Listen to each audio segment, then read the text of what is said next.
ला ओइ यो समा मोबाइल समा छिटो छिटो मोबाइल समा न मोबाइल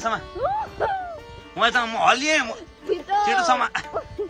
यसो अगाडि गएर हेर्दै हुन्छ ठिक्कैहरू जिपको जुन जाने बाटो यहाँ चाहिँ मृगहरू सिङवाला मृग आएका रहेछन् धेरै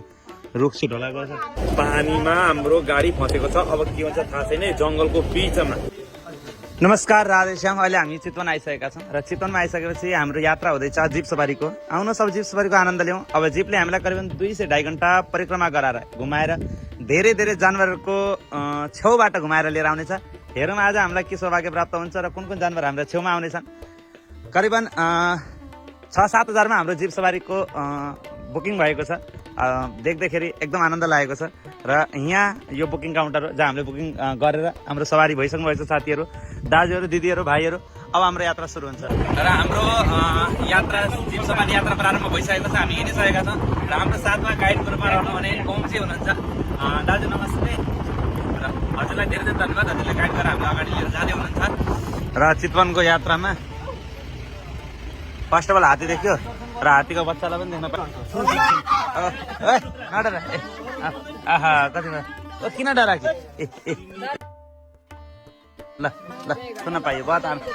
बुनु छ केही गर्दैन किन डराएको छो न कस्तो मजाले हात्ती बाबाले सुन दिनुभयो हो आशीर्वाद दिनुभयो छिटो छ हाल्न मौका हो ल दिदीले 50 रुपियाँ दिनुपर्छ लिएर जानुहोस् आशीर्वाद ल मलाई पनि एकचोटि मलाई खोइ आशीर्वाद ओ ल ल हुन्छ मलाई आशीर्वाद आहो जय जय जय जय जय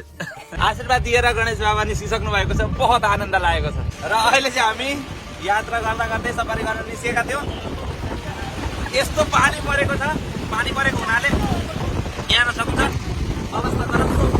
सक्नु भएको छ धेरै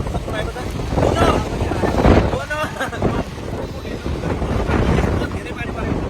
तर बहुत आनन्द आइरहेको छ यहाँ कार्यक्रम पनि हुँदै रहेछ कार्यक्रम भएको देख्नु पाइयो यता हेर्न यता कस्तो लाग्दैछ तिमीलाई अहिले कस्तो लाग्दैछ खोइ बोलिया त अहिले घुम्दै घुम्दै फेरि हामीले मयूरलाई चाहिँ देख्न पायौँ पानीमा हाम्रो गाडी फसेको छ अब के हुन्छ थाहा छैन जङ्गलको बीचमा हाम्रो वहाँ जिप राखेर हामी उत्रेका छौँ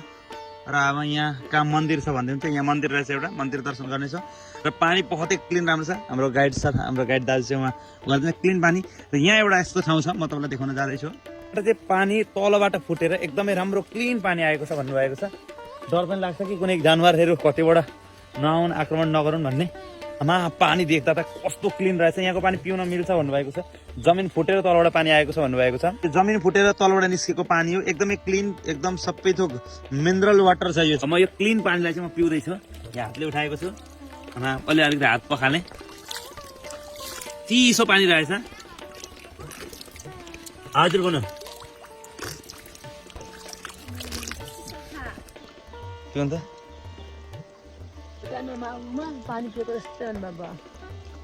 मगाउमा नि यसरी पिउन पाइन्छ अरे सिस्नो भनेको अब हामी सबै मिलेर मन्दिर दर्शन गर्न भनेर जाँदैछौँ बोनो दिदी भाइ सबै आउनु छिटो आउनु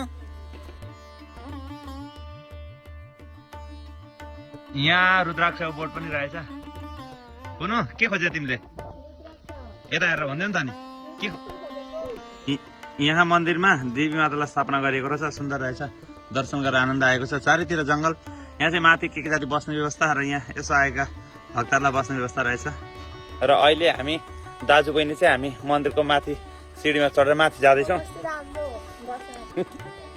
यहाँ माथि चढिसकेका थियौँ यहाँ माथि चढेका थियौँ यो त यहाँ माथि आइसकेपछि थाहा पायो यो त हल्लिरहेको छ हल्लियो ओइ नला न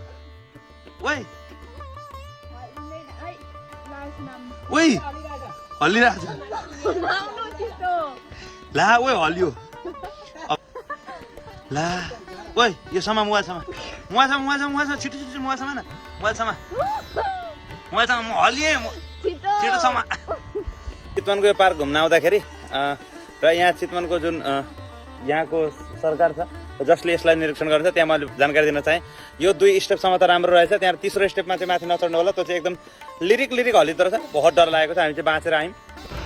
अहिले हामी अगाडि आइसकेका थियौँ। अहिले यहाँ चाहिँ रुखै ढलाइदिइसकेका रहेछन्। अब चाहिँ के गर्ने हामीलाई थाहा छैन, अब के हुन्छ केही थाहा छैन। त्यसरी अगाडि गएर हेर्दै हुन्छ ठिक्कै हेरौँ। जिपको जुन जाने बाटो यहाँ चाहिँ मृगहरू सिङवाला मृग आएका रहेछन्। धेरै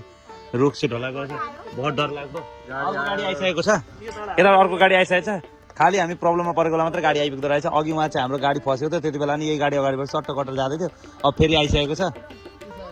यहाँ देख्नु जान्छ अब केही न केही होला। हामी धेरैजना भेला भइसक्छ। अब चाहिँ हामीले मुढालाई यस्तो गरेर हटायौँ भने केही न केही हुन सक्छ कि भन्ने आशा छ।